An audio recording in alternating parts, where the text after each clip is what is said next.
Sejam bem-vindos ao canal Espirais de Luz, esse canal que gira, gira, gira, gira e realmente não tem começo e não tem fim. Vai girar eternamente, alimentando nossos corações e nossos espíritos de muito conhecimento, instrução, energia positiva e vida, que é a coisa mais gostosa que existe, né, nesse processo de reencarnação que todos nós passamos. Mas hoje a gente tem que falar sobre um assunto que eu acho que é um assunto que às vezes fica esquecido pela massa, mas não por quem passa. Exato. Hoje nós vamos falar dos desaparecidos. Que história é essa? E como é que isso aí vem para a doutrina espírita? Como é que é essa visão, desaparecidos? É uma coisa tão forte, o desaparecer, ficar sem notícia, o sofrimento das pessoas, né? Vamos entender esse processo todo? Começa assim, olha, Ethan Killiopatz. Ethan era uma criança que desapareceu em Nova York em 25 de maio de 1979, quando tinha apenas 6 anos. O caso ocorreu enquanto o menino se locomovia sozinho para o ônibus escolar pela primeira vez. E a repercussão da busca pela criança foi tão grande que a foto do rosto de Ethan estampou as caixas de leite por um tempo de uma maneira como uma maneira de tentar encontrá-lo, né? Uma coisa que foi feita na época. E o caso fez com que o FBI e a polícia criassem planos de buscas especiais para crianças desaparecidas nos Estados Unidos. Então, desaparecimento não envolve só criança, envolve idoso, envolve sequestro, envolve morte por acidente, envolve desaparecimento de um corpo. O desaparecimento em si já é uma dor grandiosa para todos os seres. Então, gente, no Brasil, cerca de 220 pessoas desaparecem por dia. E olha que isso aconteceu no primeiro semestre de 2025, totalizando 46.651 desaparecimentos. O desaparecimento de uma pessoa pode ser visto de diversas maneiras, mas geralmente é encarado como uma situação complexa. Vamos entender com a visão espírita. Pode estar ligado a causas espirituais e materiais, como obsessão, influência de espíritos trevosos, assim como escolhas erradas gerando atos ruins, ou até mesmo o instinto de preservação do próprio espírito ao nascer em um seio familiar cercado por inimigos. Bom, o sofrimento vem para quem desaparece. E também para a família e amigos.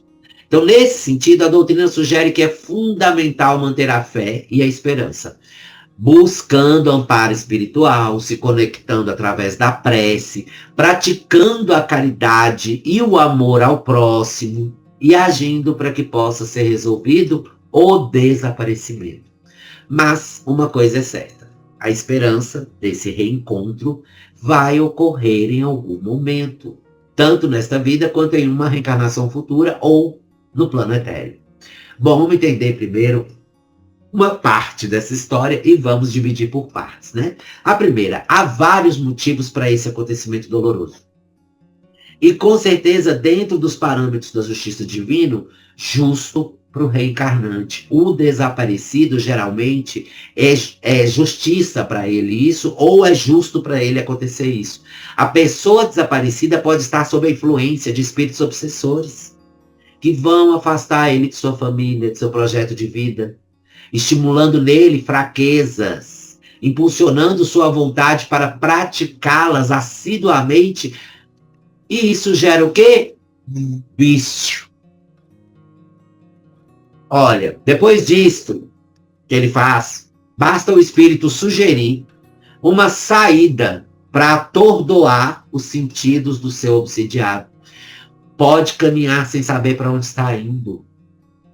Pode mediunizar esse obsidiado. Ele vai estar num processo de fascinação já. Então, e dependendo da idade, ele ainda gera um problema de saúde, com Alzheimer, por exemplo, porque aí a pessoa sai andando e não vai conseguir voltar. Olha um desaparecido aí.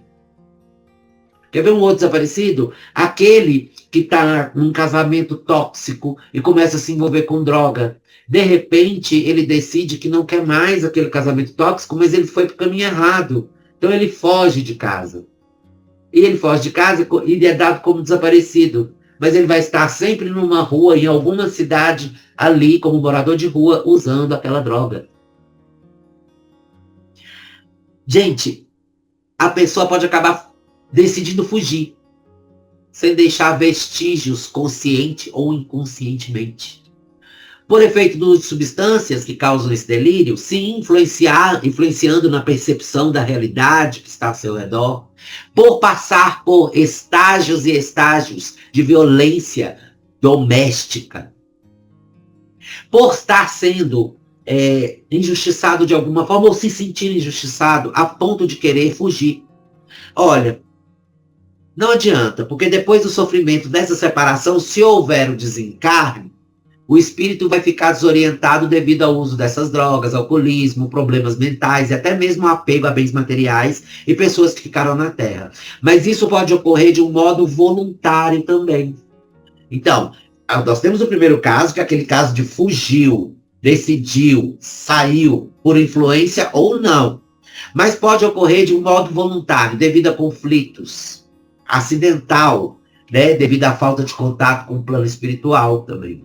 Mas da mesma forma, um acidente também pode ser a causa de um desaparecimento. Esse é um dos motivos que se deve sempre dar atenção devida nas investigações desses casos. Porque hoje em dia podemos dizer que nos tornamos eficientes.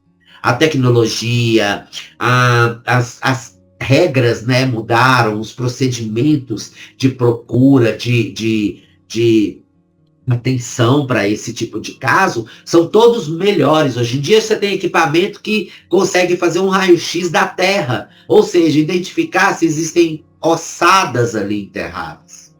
Né? Tanto que casos antigos estão sendo revalidados agora na justiça por causa justamente disso, de tentar fazer um raio-x da terra para ver se encontra a ossada dessas pessoas. Olha para você ver como a gente está hoje em dia. Então, nesse caso, a gente vai falar que a gente está eficiente e a gente consegue resolver e quase sempre o desaparecido é encontrado, morto ou vivo. O foco da segurança na vida atual já chegou em nível que nos concentramos em chegar a tempo para socorrer a vítima ainda com vida para prestar socorro. E são poucos os casos em que a vida não persevera quando está chegando a tempo para socorrer. Olha, é interessante a gente entender que esse processo aí é um processo de desaparecimento com ou sem morte. Então, às vezes, uma criança que saiu de casa e foi pega na rua por alguém e foi levada, essa criança não vai ser vista nem tão cedo. E se algum dia ela voltar para aquela casa, ela pode voltar como adulta ou reencontrar essas pessoas. Mas o desaparecimento, a princípio, vai causar a dor, principalmente na família. O desaparecido, ele tem a dor de duas formas. A primeira ele decidiu fugir. A dor que ele sente é a dor de estar ali, de continuar naquele lugar.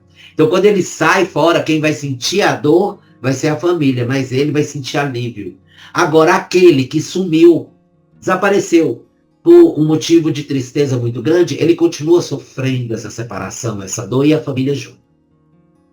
Mas um dos motivos mais bizarros para a nossa compreensão humana merece uma explicação mais detalhada sobre o desaparecimento. E a gente chega no pior de todos, que se chamou sequestro. O ato de privar alguém da liberdade de maneira dinâmica e compulsória, onde a vítima ou sequestrado é levado para um outro local, muitas vezes com a intenção de ser mantido em cativeiro, trancado em cômodo com ou sem assistência, amarrado, enjaulado, acorrentado, sofrendo maus tratos, na maioria das vezes, é o motivo do desaparecimento. Exatamente. Envolve dois espíritos protagonistas desse enredo, o sequestrador e o sequestrado, que vão carregar instintivamente a conexão dos fatos que estão vivendo no momento com os débitos de existências passadas. E se colocar em um paradoxo, onde a vítima pode ter se oferecido com o intuito de resgatar ou expiar faltas anteriores, tendo a chance de agir humildemente. Enquanto que o criminoso se vê em frente a uma bifurcação. Um caminho poderá levá-lo ao resgate e o outro vai gerar novos débitos para o futuro. É um evento complexo, não sendo um castigo divino, e sim uma consequência das imperfeições humanas e suas criações inteligentes, mas ardilosas, que podem envolver prova, expiação e influência espiritual. Tudo de uma vez só. Gente, é o resultado do oportunismo e da falta de senso a usar o próprio livre-arbítrio. O que gera um sequestro? Ganância, ciúmes. O que gera sequestro também? Egoísmo, inveja e a maldade como imo da essência. Então, consumar o rapto incita a violência, que o tem como um de seus frutos. É o que chamamos de predominância do instinto agressivo, que causa a reatividade no ser, fazendo com que este comece a dar importância para os pensamentos que surgem nos momentos da ira, gerados por ele mesmo, e que, por serem carregados de energia de raiva, geralmente vão alimentar essa agressividade e, sem pensar muito, põe o plano em prática, por continuar preservando hábitos inferiores que ainda não foram convertidos em sentimentos nobres. Gente, vamos lá, eu preciso falar sobre isso com um pouco mais de calma nessa parte, porque às vezes nós temos um sequestrador que por ciúmes, sequestra uma fé, né? Uma fé dele, uma pessoa que ele considera que ele está considerando que ama. Ele vai lá e sequestra. O comportamento dessa pessoa sequestrada vai ter que ser com humildade. E isso traz o mérito para ela de desencarnar bem ou ser resgatado, esse ser, essa pessoa, independente do sexo, ser resgatado. Ser resgatado. Então, a atitude humilde, a obediência, a submissão no ato do sequestrado em relação ao sequestrador, gera para ele um mérito de ou desencarnar sem sofrimento e ser acolhido no plano espiritual com todo o arsenal possível e ainda com uma garantia de ter resgatado o problema dele, enquanto que, ou em plena vida física, ele recebeu o auxílio e ser resgatado e salvo de desaparecer como estatística dentro de um mato, enterrado, dentro de um caixão jogado no mar, qualquer outra coisa. Não sabe-se o destino. Então, é aí que nós observamos que é uma forma de resgate de sofrimentos causados pelo espírito sequestrado e que somente passando por isso ele irá alcançar a sua paz na consciência, já que o desprendimento do corpo físico vai ser mais doloroso e traumático às vezes. E devido à consciência da violência sofrida, que vai gerar uma perturbação espiritual inicial, e aí está o que vai ser usado para realizar um aprendizado específico. Também há uma outra coisa. Ou é o sequestrado que está resgatando, ou o sequestrado se propôs passar por isso para ser resgatado, para exercer a humildade e para dar uma chance para o sequestrador dele se arrepender, dele não tirar a própria vida e dele tentar melhorar. Então, quando não se consuma o fato de morte no sequestro, significa que ambas as partes estão recebendo novas oportunidades de resgate positivo. Mas, gente, O sequestro eu acho que é a parte mais pesada que existe. Mas o fato é que o ser desaparece.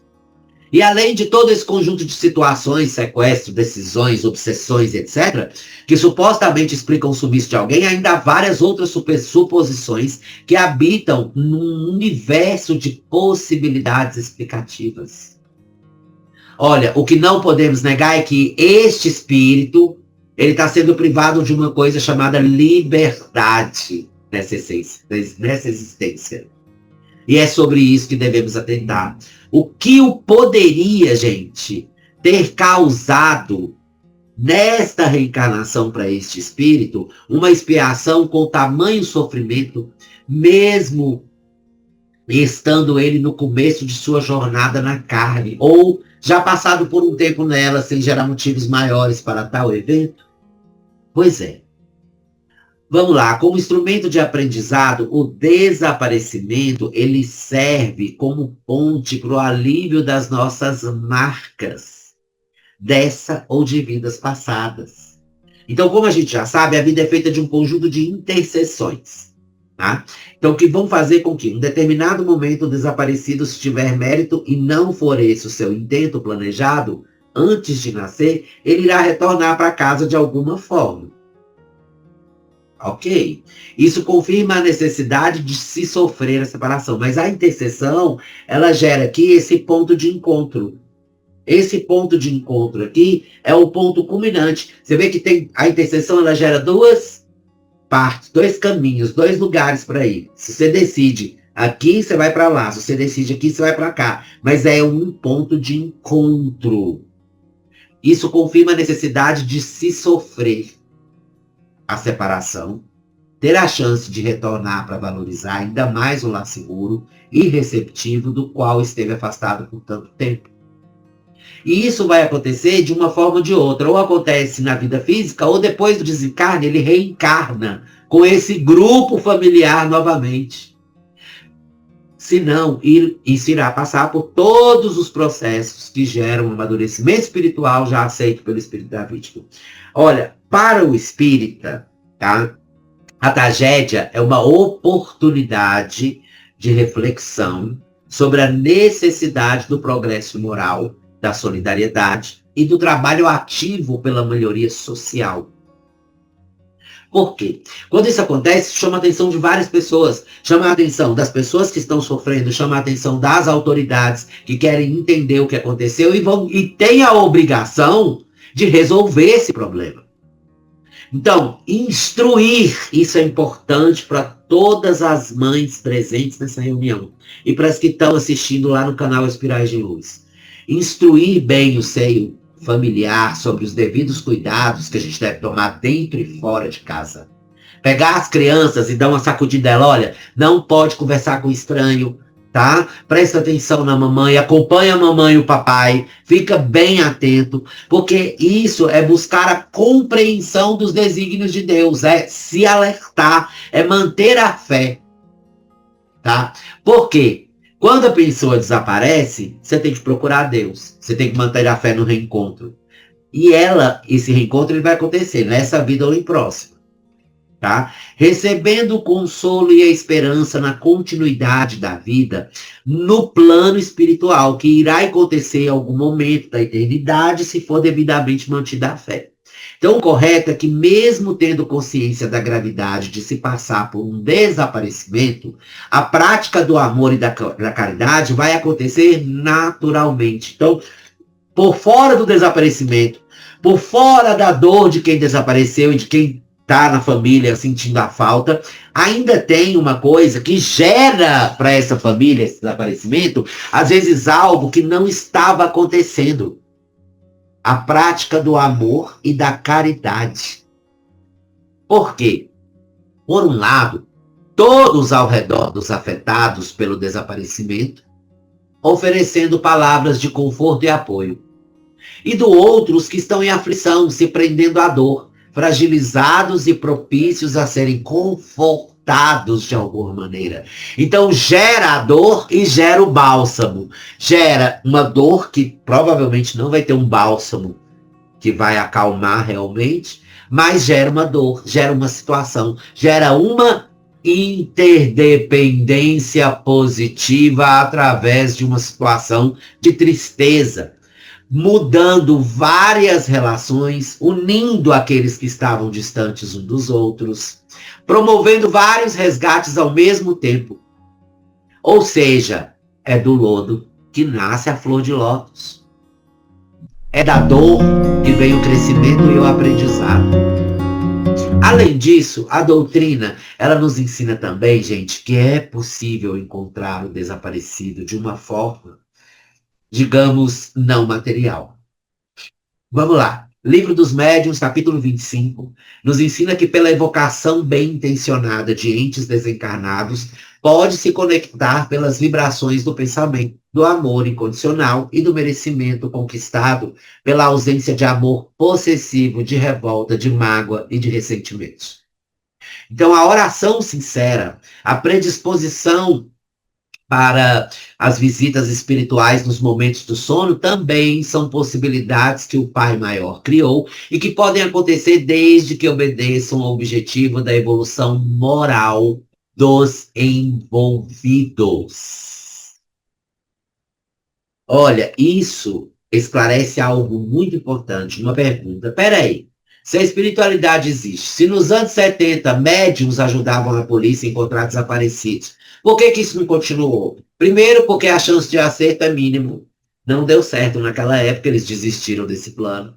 E segundo, é que a evolução dos espíritos, ou seja, os espíritos evoluídos, que são responsáveis pela casta do planeta Terra, a primeira coisa que eles instruem para os espíritos que acompanham nossas encarnações é: não se pode interferir no livre-arbítrio, não se pode interferir nos acontecimentos na vida dessas pessoas, porque tudo tem um motivo. Então, entender as leis divinas, que é algo para espíritos evoluídos, faz com que todos eles não movam uma palha para encontrar esse desaparecido. Porque uma coisa é você estar nesse processo de reencarnação e com a visão só da matéria, só dessa vida. Oh, meu Deus, a criança de 3 anos desapareceu. Oh, dó, meu Deus. Aí vem a pena, a compaixão, vem aqui. Mas aquele espírito que desapareceu aos 3 anos de idade pode habitar nesse corpo físico um espírito reencarnado de um psicopata, que ainda não amadureceu, que ainda não cresceu. Mas que se crescer, vai fazer uma confusão danada. Então, ele veio para ficar até os 3 anos de idade naquela vidinha de criança, vírgula, e não crescer, porque se ele crescer, ele vai matar. Ele precisa da ingenuidade infantil. Então, tudo tem uma explicação. Todo desaparecimento, toda dor tem uma explicação. É tanto que existem registros de comunicação através de médiuns movidos pela caridade, comprometidos, tá? Com a responsabilidade das suas funções. Eles podem ser portadores de mensagens e notícias, mas também a partir do merecimento e da real melhora, tanto do que se foi quanto dos que ficaram. Olha, a vida é infinita. Tá? Ter esta máxima como verdade abre as nossas mentes, os nossos corações para a construção de um futuro possível, de acordo com os nossos desejos. O que inclui reencontrarmos os que aqui amamos e reconciliarmos com os que odiamos, fazendo da nossa existência uma existência de paz e de serenidade plena. Desaparecidos vão continuar desaparecidos, mas eles vão aparecer ou em sonho, ou eles vão aparecer através de um encontro espiritual durante o sono, ou eles vão aparecer desencarnados, vão encontrar o corpo físico, ou vão encontrar ele vivo, ou não vão encontrar nada e nem vão reencontrar no plano espiritual.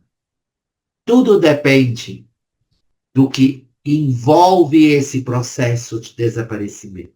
O importante é que isso acontece, promove resgates, promove dor. E eu vou falar uma coisa que a gente tem que sempre lembrar. Nós estamos em um planeta de provas e expiações.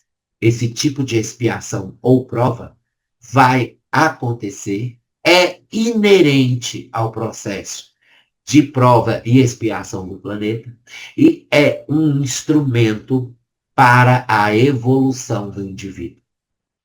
Tirar a liberdade em vida material significa muito para o espírito. E isso impacta nele e causa mudanças realmente significativas. É sobre isso, entendeu? Essa é a visão espírita do desaparecimento. Não desapareça das nossas redes sociais. Vai lá, curte a página do Facebook Espirais de Luz.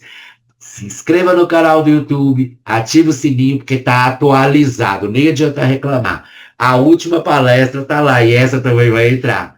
Gente, muito obrigado pela paciência de sempre. Até a próxima. Beijos de luz.